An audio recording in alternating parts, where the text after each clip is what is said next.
En la primera parte sobre los evangelios, les hablaba de la importancia de crear un enfoque primero en lo que es el Evangelio de San Marcos, el Evangelio de San Mateo y el Evangelio de San Lucas. Luego, una vez se han leído esos tres evangelios, leer el Evangelio de San Juan y seguirlo así con los Hechos de los Apóstoles. En esta segunda parte, prefiero hablarle de la espiritualidad de los primeros evangelios y por qué estos evangelios son importantes para darnos una mejor vivencia de Jesús. La relación con Jesús, la relación con Dios, tiene que traer ese elemento de experiencia, de felicidad, de satisfacción. Si no existe esa experiencia personal con Dios, entonces nuestras prácticas se convierten en ritos y esos ritos se convierten en algo vacío. Los ritos no son malos. De hecho, son muy necesarios y beneficiosos. Sin embargo, cuando la gente los practica sin conocer lo que significan, estos se convierten en prácticas monótonas que hacen que la gente pierda la oportunidad de encontrar a Dios en ellos. Para nosotros poder tener una experiencia de vida, tenemos también que tener una experiencia en disciplinarnos. ¿Y qué significa eso? La disciplina requiere una serie de decisiones bien pensadas, con una meta firme y una rutina estable de oración, meditación y estudio diario. Esto hace que los ritos o la rutina dejen de ser vacíos y se conviertan en una práctica consciente donde se gozan los frutos de nuestros esfuerzos. Esta fe se consigue por medio de la lectura, por medio de la oración, por medio de la meditación y por medio de la autorreflexión. Es un bajar muy adentro de mí, bien adentro, y descubrir quién soy yo. Y ese concepto es muy importante, el descubrir quién soy yo. Y usted me va a preguntar, ¿pero qué tiene que ver el que yo tenga fe o el que yo tenga una relación con Dios con el que yo me conozca a mí mismo? De hecho, mucha gente cuando se le pregunta, y cuando los científicos y psicólogos le han preguntado a las personas, ¿usted se conoce a sí mismo? 99% de las personas van a decir, yo me conozco muy bien. Sin embargo, esto no es verdad. La verdad es que la mayoría de nosotros desconocemos quiénes somos. El doctor Carl Jung, un psicólogo famoso, que toma la filosofía y la une con la espiritualidad, lo que yo llamo misticismo, cada uno de nosotros tenemos máscaras, de que cada uno de nosotros tenemos una sombra, de que muchas veces nosotros pasamos mucho tiempo tratando de convencernos a nosotros mismos de nuestras propias mentiras, que preferimos mentirnos a nosotros mismos que enfrentar la realidad de que no sabemos, de que nuestra fe es pobre, de que no somos consecuentes, que decimos una cosa y hacemos otra, que queremos cambiar, pero que no lo logramos, que tenemos una meta y que nunca llegamos a ello, que aun cuando tienen todo el dinero del mundo sin tener que trabajar o trabajando fuertemente, que aun cuando tienen muchos hijos y muchas casas y muchos autos y muchas cosas y muchas posesiones, esta gente no es feliz, porque la felicidad conlleva un aspecto espiritual y la mayoría de la gente se dedica al aspecto material y se olvida de esa parte espiritual que es sumamente importante, sino mucho más importante que lo material. El Evangelio entonces para mí me sirve como una rutina diaria de sentarme, de leer y de meditar. Y no se trata como mucha gente viene, yo me he leído la Biblia 30 veces. O me conozco todos los salmos de memoria. La idea es meditar y ver. Descubrir eso que está muy adentro de mí y saber cómo yo me relaciono con los demás. Saber cuando soy hipócrita y cuando estoy lleno de envidia. Y no rechazarla, no decir, no, yo no puedo ser envidioso. Yo no puedo ser rencoroso. Es reconocer que tienes rencor. Es reconocer que vives con envidias. Es reconocer que aún no has perdonado. Porque cuando reconoces que necesitas perdonar, entonces trabajas más fuertemente para perdonar. Cuando reconoces que eres rencoroso, entonces puedes descubrir por qué todavía sigues guardando ese rencor. Cuando sabes que no puedes olvidar o que no has olvidado y que no has perdonado, entonces te puedes sentar contigo mismo, contigo misma y preguntarte, ¿qué me hace a mí mantenerme en este estado del no perdonar? Porque aquellas personas que no perdonan y aquellas personas que mantienen rencor están metidas en un problema y no saben salir.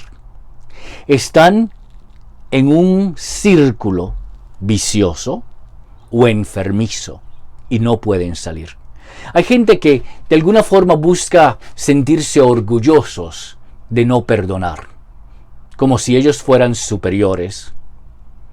En realidad están lastimados y viven llenos de dolor y de confusión, y se han engañado a sí mismos.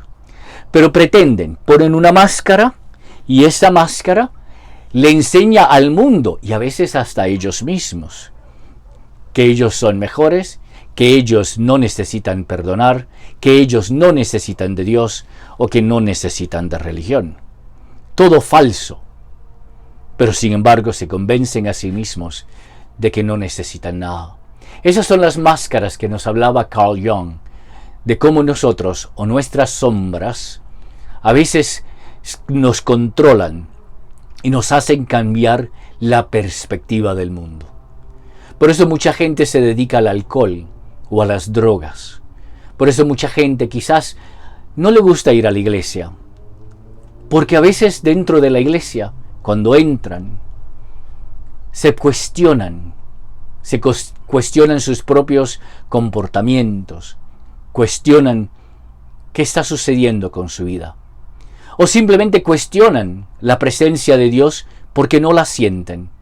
Y en vez de decir, ¿por qué no siento a Dios?, lo que hacen es culpar al otro, o señalar al otro, por aquel, por aquella, por esos hipócritas, pero no buscan la razón real por las cuales ellos han perdido esa gracia de Dios.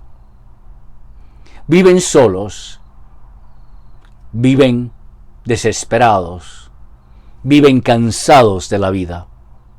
Quizás viven confundidos, no son felices. Y sin embargo, no se les ha ocurrido que aquello que les falta tiene que ver con el espíritu. Estas filosofías, estas palabras de sabiduría, las podemos encontrar en las Escrituras, si nos sentamos a meditar y a pensar. Si nos sentamos y somos realmente honestos con nosotros mismos. Se nos hace muy difícil admitir de que hemos fallado o que nos hemos equivocado. Y yo me pregunto, ¿pero por qué se te hace tan difícil? Si lo único que puedes decir, caramba, me equivoqué. Pensé que eras peor y no lo eres. Pensé que este camino era mejor que este otro. Simplemente acepto, me equivoqué. Y no pasa nada. De hecho, aquel hombre y aquella mujer que es capaz de decir, me equivoqué, está en el camino correcto. Se está ganando el cielo. A veces me gusta tomar algunas partes del Evangelio. Más bien me gustan las parábolas. Las parábolas son cuentos que Jesús hace que tienen como un significado diferente, más allá de lo que vemos, ¿verdad? Muchas veces cuando oímos a Jesús decir, yo soy el buen pastor y mis ovejas me siguen, es una forma de hablar que tiene un significado todavía mucho más profundo. Cuando escuchamos la parábola, por ejemplo, del hijo pródigo, que es una parábola donde Jesús nos dice que el ser humano camina y se aleja de Dios, pero que Dios todavía está esperándolo con los brazos abiertos, capaz de perdonar todo lo que hayan hecho, no importa lo que hayan hecho, no importa cuándo regresen, sea el principio o el final de tu vida. Dios está siempre listo a que regreses. Y yo soy de los que creen que aún después de la muerte Dios te da la oportunidad y que espera en tu arrepentimiento y tu cambio. Dios quiere tu cambio, como en la parábola del hijo pródigo. Y estas parábolas que Jesús habla, estos cuentos, nos están tratando de enseñar cosas para que podamos ver mejor cómo la gracia de Dios se comunica en nuestras vidas, en nuestro mundo, cómo Dios trabaja dentro de su bondad y su misericordia.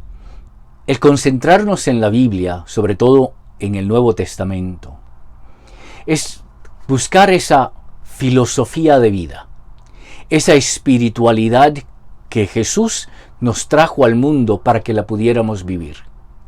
Es querer ser sabios y vivir y gozar esa sabiduría. Nosotros aprendemos cuando vemos en los demás y cuando vemos ejemplos o escuchamos ejemplos de otras personas, de cómo han podido superar sus problemas personales. La Biblia nos presenta consejos y nos ayuda y nos crea oraciones, formas de cómo empezar a eliminar esos aspectos de nuestras vidas que no nos hacen felices. El leer la Biblia me ayuda a mí a ser mejor persona, a descubrir quién soy, cómo soy y en qué momento puedo tocar la vida de otro, llevarle el amor de Dios a otra, sentir la presencia de Dios en el mundo. En los próximos videos espero hablarles un poquito más de cada uno de los evangelistas. También quiero hablarle de otras cosas que me parecen muy importantes según nosotros vamos acercándonos más a Dios. Espero que les haya gustado este video y espero que puedan poner ese thumbs up para decirme que les ha gustado, y si tienen alguna pregunta la pueden dejar en las descripciones abajo. Espero que el Señor les siga bendiciendo. Amén.